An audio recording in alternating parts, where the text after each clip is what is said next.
शिवरी कौन है? शिवरी का आप लोगों ने अनेक बार कथाओं में सुना होगा। आइए 5 से 7 मिनट में शिवरी का सुंदर प्रसंग।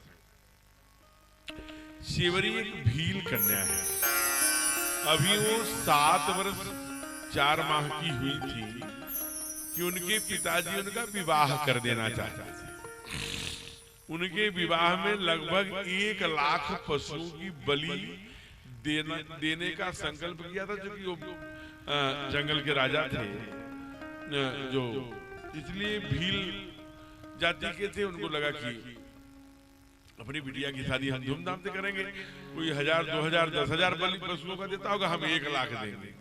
जब यह समाचार 7-8 वर्ष की शिवरी ने सुना, जो विवाह का अर्थ भी नहीं समझती थी, वो उन्होंने पक्षी काटे जाएंगे, इससे अच्छा है कि मैं विवाह ही नहीं करूंगा।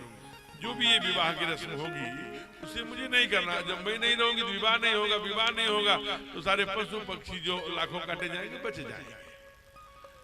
अर्धरात्रि में ही वो दक्षिण दिशा में भागना शुरू कर। भागते भागते भागते भागते अभी तेलंगाना हो गया ना, वहां जो सुकमा है वहां से आप जाएंगे तो वहीं पर शिवरी नदी है। इसीलिए भगवान जब उधर जा रहे हैं तमिलनाडु की ओर, लंका जाना है उनको, तो वहीं आंध्रा में ऋषमुख पर्वत है, ठीक उसके नीचे, वहां से 119 किलोमीटर नीचे जहां हैप्पी सरोवर आज है, पहले पंपा सरोवर हुआ करता था, वहीं शिवरी का आश्रम। भगवान वहां पहुंचे हैं। अब शिवरी पूरी जीवन में, अब वहां जब मतंग ऋषि का आश्रम, शिवरी का नहीं, अब आज वो शिवरी का आश्रम हुआ। मतंग ऐसे ऋषि हैं जो भगवान के भक्त ऐसे हैं, जाहि न चाहिए कबो कछु प्रभु सन सहज सनेह। उन्हें कुछ चाहिए नहीं, भगवान की भक्ति करते हैं। शिवरी वहां 8 वर्ष की अवस्था में, जरा सोचिए, 7.5 वर्ष की अवस्था में पहुंची थी, और एक नियमित गुरु के आश्रम को लेप करके, पोत करके, सुंदर उसकी स्वच्छता करके एक झाड़ी में छुप जाते थे। गुरुदेव सोचते थे कि कोई न कोई मेरा शिष्य ही से ऐसा करता है, इसलिए अपने शिष्यों को बहुत सुंदर, भाई आजकल आप लोगों की बड़ी अच्छी दिनचर्या है, मैं ब्रह्म मुहूर्त में 4 बजे संध्या के लिए आता हूँ, उसके पहले पूरा आश्रम पोत दिया गया रहता है, स्वच्छ कर दिया गया रहता है। ये कौन शिष्य करता है? अब कौन बोले? कई शिष्य अनुपस्थित रहते थे, तो ये लोग समझ जाते थे वो वाला किया होगा जो आज नहीं आया। लेकिन शिष्यों को जब ये बात मालूम हुई तो आपस में पता, तूने किया क्या, तूने किया क्या, तूने किया क्या? तो सब लोगों ने कहा किसी ने नहीं किया। तो उसने सारे शिष्य मिलकर वहीं छिप कर देखना चाहे करता कौन है। जब रात्रि का 3रा पहर हुआ तो छोटी सी बिटिया, ऐसे संत कहते हैं कि जब अपने घर से भाग रही थी तो पीछे उसके राजा के, जो भील राजा थे, उनके ऐसा नहीं कि मंत्री घुड़सवार पीछे भी गए, लेकिन जो कोई पशु जैसे गाय है, भैंस जब मर जाता है, जब उसकी मांस सूख जाती है तो हड्डियों का एक ऐसे ही पड़ता गोल गोल, मां उसी में घुस गई। तो लोगों ने कहा, अरे शिवरी ये तो बहुत बदबू कर रहा है।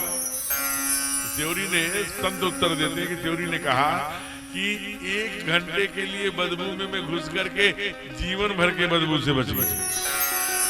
अब जो भी दृष्टांत हो उसका जरा विचार करना।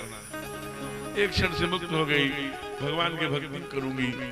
आज जब वो रात्रि में छिप करके देख रहे हैं तो 8 वर्ष की बिटिया निकली, जल्दी जल्दी गोबर लिया, गाय का सब ली, पापोता ठीक किया, और फिर उसी तालाब में स्नान करके जेल निकल भाग। जो जाने लगी, शिष्य ने, ठहर, तू कौन है? कहा, मेरा नाम सबरी है, मैं भील हूँ। अरे तू भील हो करके गुरु जी के आश्रम होती हो? तुम समझते नहीं हम लोग ब्राह्मण हैं, हम लोग पूजा पाठ करने वाले लोग हैं। बहुत डांटा, आज के बाद इस आश्रम में दिखना नहीं। तो ठीक है, नहीं आएंगे। अब कुछ बोली नहीं, वो चली गई उसी झुरमुट में जाके अपना रही। अब ये करते कराते 8 वर्ष की नहीं थी, शिवरी नौजवान हो गई है, काफी लंबे समय में घटनाक्रम में बीता होगा। आज जब सुबह ब्रह्म मुहूर्त में स्नान करने के लिए ऋषि गए हैं, उनके शिष्य गए हैं, तो कह रहे हैं कि पूरे तालाब में कीड़े पड़ गए। ऋषियों को, संतों को बुलाया। मतंग ऋषि ने स्वयं पूछा गुरुदेव ने, ये किसने वैष्णव का अपमान किया, क्या घटना घटी? किसी वैष्णव के अपमान से ये घटना घट सकती है कि पानी में कीड़े पड़ गए। तो पूरी कथा से बताते हैं, जाओ देखो कहीं यही होगी, उसे पकड़ के लाओ। सेवरी पकड़ के लाई जाती है। मतंग उसके सर पे हाथ रखते, कहा बेटा मैं इन बच्चों की ओर से आपसे क्षमा मांग रहा हूँ, आप इस तालाब में एक बार डुबकी लगाइए, आपके डुबकी लगाने से पवित्र हो जाए, इसमें कीड़े पड़ गए हैं, ये फिर से निर्मल बन जाए। इन बच्चों की, इन संतों की, इन छोटे छोटे जो ऋषि मुनि हैं, इनके बच्चों की अज्ञानता को आप क्रोध में मत लाइए। उनकी आंखों में आंसू आ गए।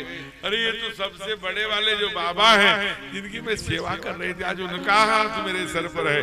तुरंत जो कह रहे करना चाहिए, डुबकी लगाई, सारा तालाब निर्मल हो गया हो।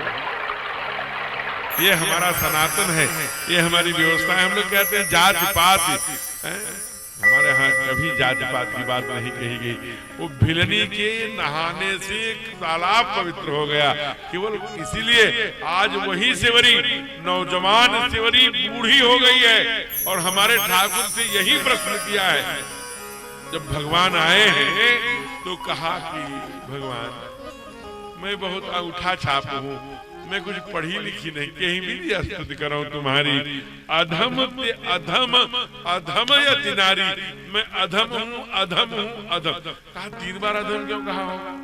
कहा एक तो अधम जाति भिलनी हूँ, दूसरी अधम स्त्री, स्त्री जाति को अधम माना गया, अपवित्र माना गया। गायत्री नहीं कर सकती, हनुमान जी को नहीं छू सकती, वो नहीं कर सकती, ऐसा नहीं कर सकती। ये कौन आदेश दिया है ऐसा बोलने के लिए? आप जानते हैं एक गायत्री के जो विद्वान यहाँ बैठे होंगे, नित्य संध्योपासन करते होंगे, वो किस पुस्तक का है? उसमें से बहुत अंश बृहदारण्यक उपनिषद का है। बृहदारण्यक उपनिषद किसने लिखा? याज्ञवल्क्य ने लिखा। दृष्टा कौन थी? उनकी पत्नी मैत्रेयी। यानी गायत्री की जो मंत्र की जितनी गायत्री प्रस्थान के मंत्र हैं, गायत्री शिखरपदी, द्विपदी, त्रिपदी, चतुष्पद से, इसकी दृष्टा जो माँ है उसने प्रश्न किया है। उसी बृहदारण्यक उपनिषद में ब्रह्म क्या है, जीव क्या है, कैसा पुत्र पैदा हो सकता है, कैसे पुत्री पैदा होगा, काला होगा, गोरा होगा, किस गुण वाला होगा, ये सब उस बृहदारण्यक उपनिषद में लिखा है। अभी गीता प्रेस ने उसे हिंदी एडिशन में भी छापा है। आज कहती है कि मैं अधम हूँ, स्त्री भी अधम हूँ, जाति भी अधम हूँ, और पढ़ी लिखी नहीं हूँ इसलिए अधम हूँ। भगवान ने क्या कहा? भगवान ने कहा कि मेरा कोई ज्ञान से, पढ़ा लिखा से नहीं, मुझे नहीं। और दूसरा कहा मुझे जाति में भिलनी का, जाति से मेरा कोई लेना देना नहीं है, केवल उसके सत्कर्म अच्छे होने चाहिए। कहा तीसरा नारी हूँ, कहा नारी पुरुष लिंग भेद मेरा नहीं है। तब आपका है क्या? तब भगवान बोले मानहु एक भगति कर नाता, मैं भगवान हूँ, तू मेरी भक्ति करती हो माँ, तुझसे बढ़कर मेरा प्रिय कौन है? मैं भक्तों को, जो कि संपूर्ण व्यंजन जैसे नमक के बिना बेकार है ना, वैसे नमक बिना बहु व्यंजन जैसे भगतहीन नर सोए, जैसे भक्ति के बिना मनुष्य का जीवन भी निष्फल है।